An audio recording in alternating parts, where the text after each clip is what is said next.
माझी लाडकी बहीण योजनेचा फॉर्म भरण्यासाठी सर्वप्रथम हा फॉर्म प्रिंट करून पूर्णपणे भरून घ्यायचा आहे। भरून घेतल्यानंतर याच्या पाठीमागचा जे अर्जदाराचे हमीपत्र आहे यावरती साइन करून हे ऑनलाईन ॲपमध्ये अपलोड करायचे आहे। मुख्यमंत्री माझी लाडकी बहीण योजना या योजनेमध्ये फॉर्म भरण्यासाठी शासनाने कागदपत्र बॅनरवरती दिलेले आहेत।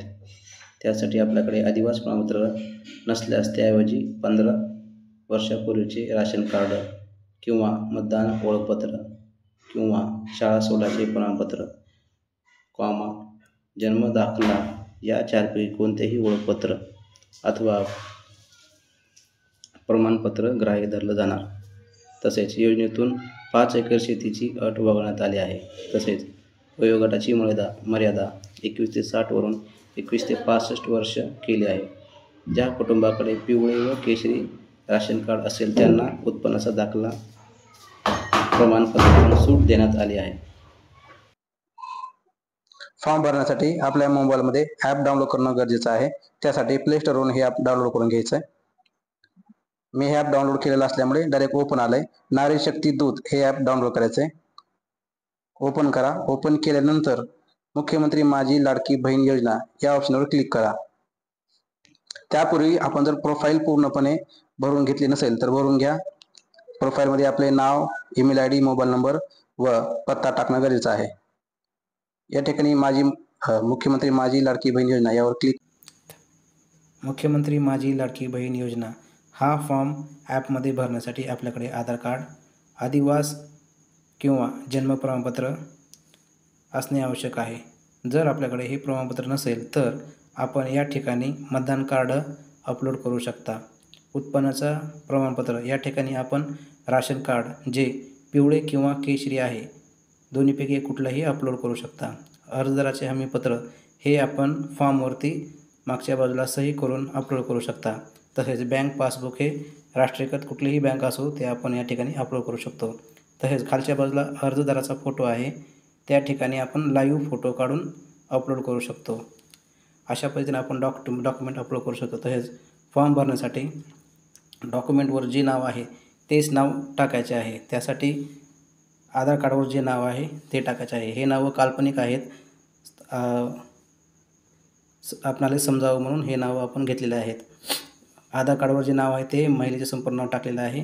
तसेच या ठिकाणी पतीचे नाव टाकलेले आहे बबन काटे। तसेच जर या ठिकाणी वडिलाचे नाव टाकायचे असेल तर वडिलाचे नाव टाकू शकतो आपण, ठीक आहे। त्याच ठिकाणी आपण जन्मदिनांक या ठिकाणी जन्मदिनांक टाकलेला आहे जो आधार कार्डवरती आहे।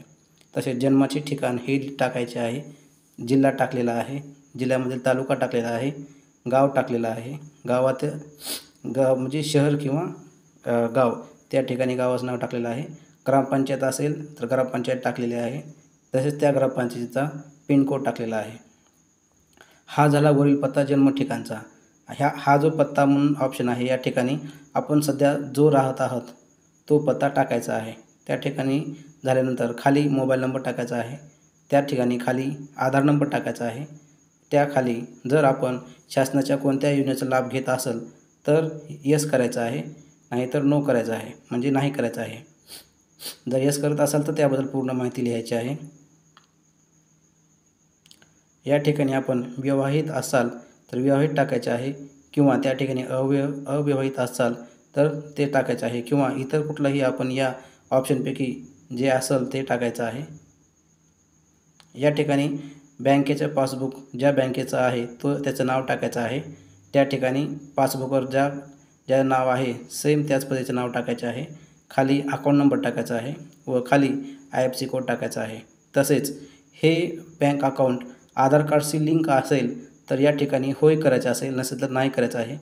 शक्यतो सर्वांनी आपले आधार कार्ड बँकेशी लिंक करून घ्यावे व या ठिकाणी होय करावे।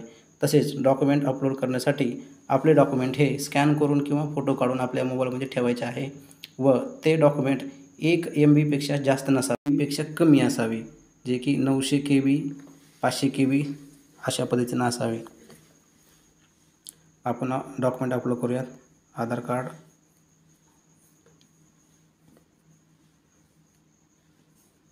या ठिकाणी मतदान कार्ड अपलोड करायचं आहे. उत्पन्नाचं प्रमाणपत्र नसेल तर राशन कार्ड अपलोड करायचं आहे.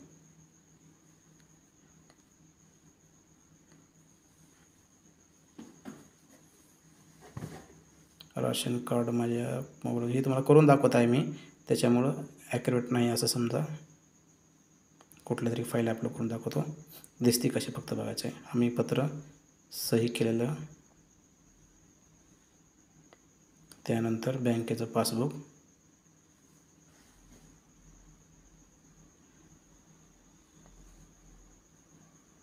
त्यानंतर अर्जदाराचा फोटो.